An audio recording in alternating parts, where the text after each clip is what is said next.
Netherlands. Kinasuhan dahil nagsabi ng katotohanan sa pagnanakaw ng pondo ng bayan. Ano bang sinabi ng mga sundalo? Nag-deliver kami sa mga senador. Nag-deliver kami sa mga congressman. Nag-deliver kami kay Speaker Martin Romualdez at kay Pangulong Bongbong Marcos. Wala nang isang taon nang kinidnap ang Pangulong Duterte. Bakit ko sinabing kinidnap? Ang kumidnap ang sarili nating gobyerno. Kailan lamang nakasama natin ang 18 marino, yung ating 18 brave Marines. Ano po ang sinasabi nila? Sila ang sumusuko sa mga ICC commissioners at investigators. Sila ang nagbabayad ng hotel. Sila ang gumagawa ng pamaraan upang magkaroon ng investigasyon dito sa Midas Hotel na pagkaani ni Saldico. Libre si Saldico nagbabayad. Doon sa unit ni Saldico sa raffle sa Makati, doon dinadala ang mga witness, doon dinadala ang mga tao para ibuo ang kaso laban kay Pangulong Duterte. Sino ang nagdala? Si Senador Antonio Trillanes.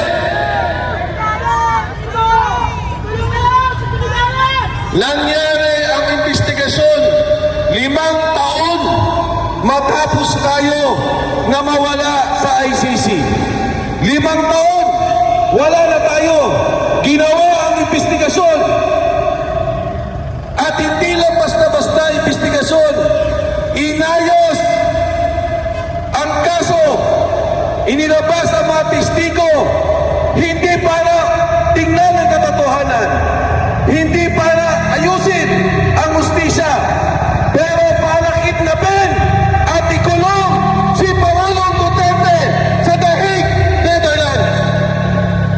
Ano po ang sinasabi ng mga security?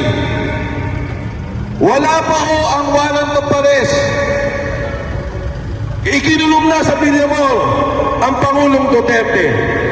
Sinigurado nila na mula Hong Kong makukuha si Duterte at madadala sa Netherlands.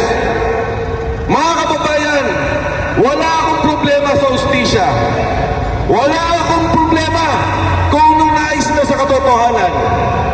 Tandaan ninyo, si Pangulong Estrada kinasuhan sa Pilipinas, sa korte sa Pilipinas, ikinulong sa Pilipinas.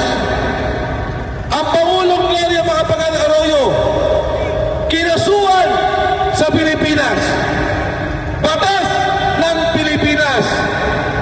Ikinulong sa Pilipinas. Pero si Pangulong Duterte kinidnap ng ating gobyerno. Ang sabi ni Saldico, si Bongbong Marcos mismo ang mastermind sa kaso ni Duterte sa pagtestigo ni Trillanes sa pera ni binibigay at nung siya ay kidnapin at ilipad sa The Hague, Netherlands.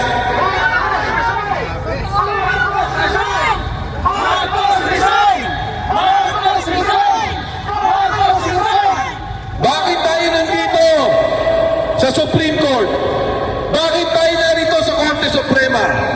Alam niyo ba na ang ICC, ang ibig sabihin po niyan, pagka ang isang bansa magulo, walang kaayusan, ang mga korte ay hindi nagpa-function o walang independensa ang korte, doon lamang dadalhin sa ICC. Pero dito mo ba gumagana ang korte ng Pilipinas? Wala ba kung tayong korte? Meron. Mabagal nga lang. Kaya po ang Korte Suprema dapat magsalita dahil ang pagkakaresto ni Duterte ay sampas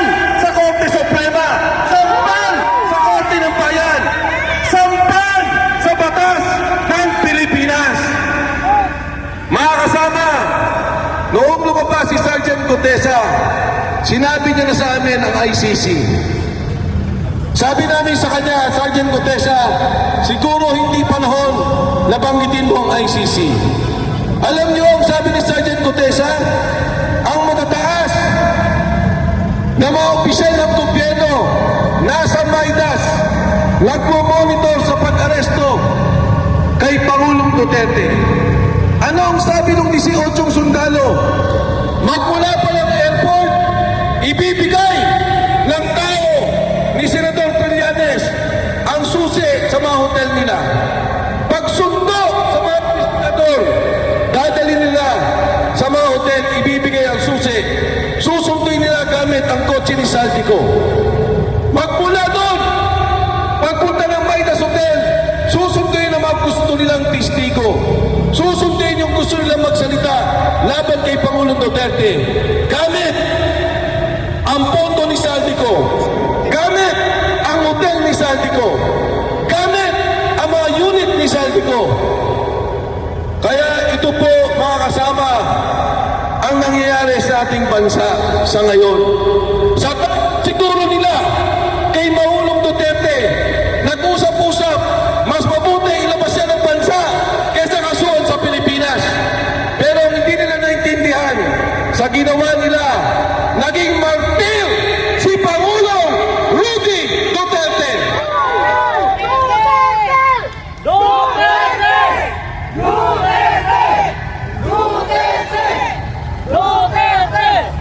Tatlo lang po sa aking kaisipan ang namatay na matatandaan ng sambayanan.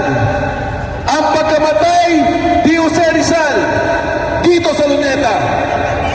Ang pagkamatay ni Ninoy Aquino sa tarmac ng NAIA na pinaslan ng mga sundalo, pinaslan sa ilalim ng administrasyon ni Ferdinand Marcos Sr. At ngayon, sa ating kasaysayan, pag namatay ang Pangulong Duterte sa The Hague, Netherlands, siya lang ang tanging Pangulo na kinidnap ng sarili niyang gobyerno. Takot sa kanya dahil sa politika, kinipit ang isang Pilipino, ang isang leader na minamahal ng sambayan ng Pilipinas. Yan po, walang iba, kundi ang Pangulong Rodrigo Duterte. Yung pong 18, kinasuhan po. Ako mismo, kinasuhan. Ang isang magaling at matapang na abogado, Attorney Levi Baligot, kinasuhan po nila. Kinasuhan dahil nagsabi ng katotohanan sa pagnanakaw ng pondo ng bayan. Ano bang sinabi ng mga sundalo? Nag-deliver kami sa mga senador. Nag-deliver kami sa mga congressman. Nag-deliver kami kay Speaker Martin Romualdez at kay Pangulong Bongbong Marcos. Yan ang sinasabi ng mga sundalo. Yung bilyon-bilyon na mali-maleta ng dinideliver nila, yan po ay pera ninyo. Pera ng kapulisan na makasama natin. Pera ng taong bayan. Dahil po yan ay buwis na binabayad po natin. Pero ayaw nilang pakinggan. Pagkos, ang mga nagsalita pa ang kinakasuhan. Kaya po, ngayong hapon, nananawagan kami sa Korte Suprema. Baka kayo na lang ang institusyon na maaaring magbigay hustisya sa sambayanan. Ayaw mag-imbestiga ng Kongreso dahil kasama sila sa binibigyan ng pera. Ayaw mag-imbestiga ng Senado dahil binibigyan sila ng mali-malitang pera. Ayaw mag-imbestiga ng ombudsman ng NBI ng tama ang iniimbestigahan ang nag-akusa dahil ang mga tao din yan ay sangkot sa mali-malitang pera. Kaya po sa Korte Suprema, ito po hustisya na hinihingi, ibigay po naman ninyo.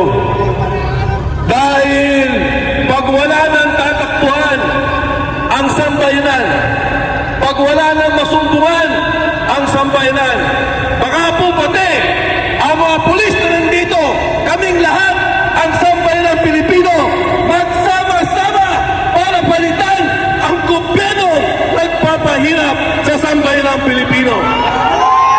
Mabuhay ang Pilipinas! Mabuhay ang Pangulong Duterte!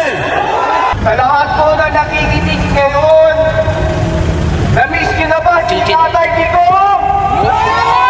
Papayag pa ba tayo na magkita ulit dito sa susunod na taon?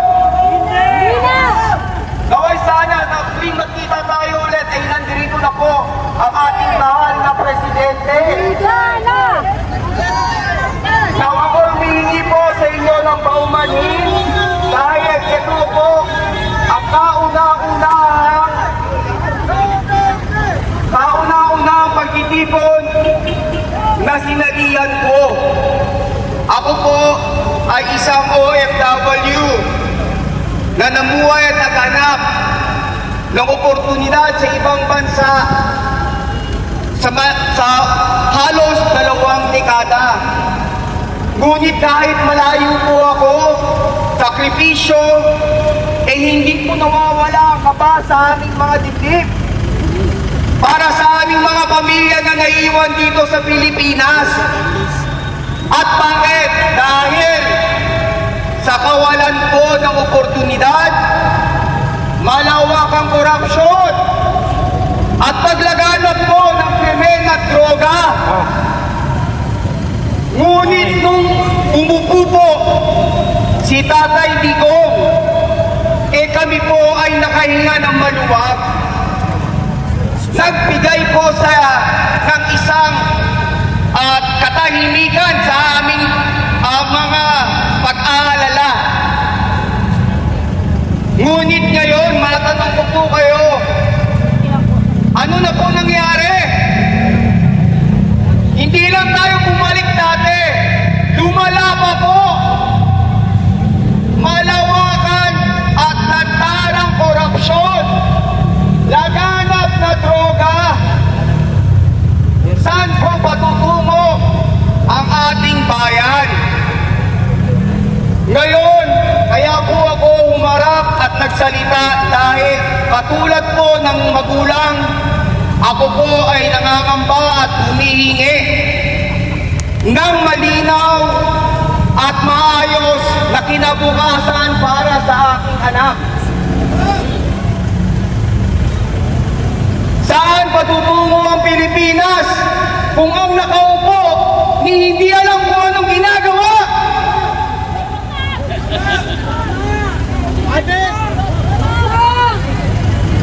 Hayaan niyo po ako na i-share sa inyo ang isang kasabihan po sa lingwahe na Ingles. The only thing necessary for the triumph of evil is for good men to do nothing. Papayag po ba tayo walang magawa? Hindi! Ibalik si Tatay Digong! Mabalik! Siya ang kailangan ng bayan! Maraming salamat po! Pilipino sa atin lahat. Alam mo nyo, yung isang taon na yung anibersaryo, tawagin man yung isang taon na anibersaryo, na dinala mo ang ating mahal na Tatay Digong sa The Hague. Pinili ito ho ay walang totoong warrant of arrest. So masyadong nakakaawa ho nangyari sa atin mahal na dating Pangulo. At kung kami nandito po, hindi ho kami titigil hanggat hindi ho sana maibalik sa atin ang ating mahal na dating Presidente. Itong pagdala sa kanya sa Hague, ito ay violation ho sa ating judiciary and national sovereignty. Ang sabi nila, nandun si Tatay Digong dahil sa kanyang war on drugs. Pero sa amin mga kababaihan, ang masasabi ko po, pinaka-epektibo ho sa buong panahon ng Pilipinas, yung war on drugs ng Pangulo, dahil kaming mga kababaihan, ang concern ho lagi namin seguridad namin at lalo na yung sa aming mga anak. Ngayon, naglabasan na naman ho ang mga krimen. Paging sa bata, maliit na bata, dalaga, kahit mga lola, nire-rape, mga anak din namin mga lalaki na nagkakapatayan. Lahat po yan dahil sa droga. Problema ka ba noon? Napakasakit po sa atin na tahimik na ho ang buhay natin dati, bumalik na naman sa ganito. Kaya para sa akin ho, sa mga kapwa kong Pilipino, wag ho tayo magpingi-pingihan. At sa mga elected officials ho natin, sana makatanggap man kayo ng maleta, wag ho niyong sabihin, hindi naman namin hiningi, binigay. Sana ho, makonsensya naman po kayo. Dahil hindi ho umuusad itong ating pakiusap dahil sa mga maletang yan. At lalo na ho sa Supreme Court, kayo hong pag-asa namin. Hindi lang ho sapat na maglabas kayo ng statement na illegal or hindi tama or unconstitutional itong pagdala kay Tatay Digong sa Hague. Sana ho sabihin nyo at palaban ninyo at gawin nyo ang lahat na magagawa nyo as Supreme Court dahil nakakahiya tayo sa buong bansa. Dapat ho dito nililitis si Tatay Digong. Bakit doon? Hindi, lalo na hindi ho tayo member ng ICC. Pangalawa, sapilitan ho ang pagdala sa kanya doon. So sa Supreme Court, nakikiusap po kami. Medyo tapangan pa ho nyo ang pananalita nyo, yung statement nyo at sa buong Pilipinas. Lumaban ho tayo lahat. Sana maibalik na ho si Tatay Digong soon. Magpa-birthday na ho siya sa March 28. Sana kasama na ho natin siya. Maraming salamat po.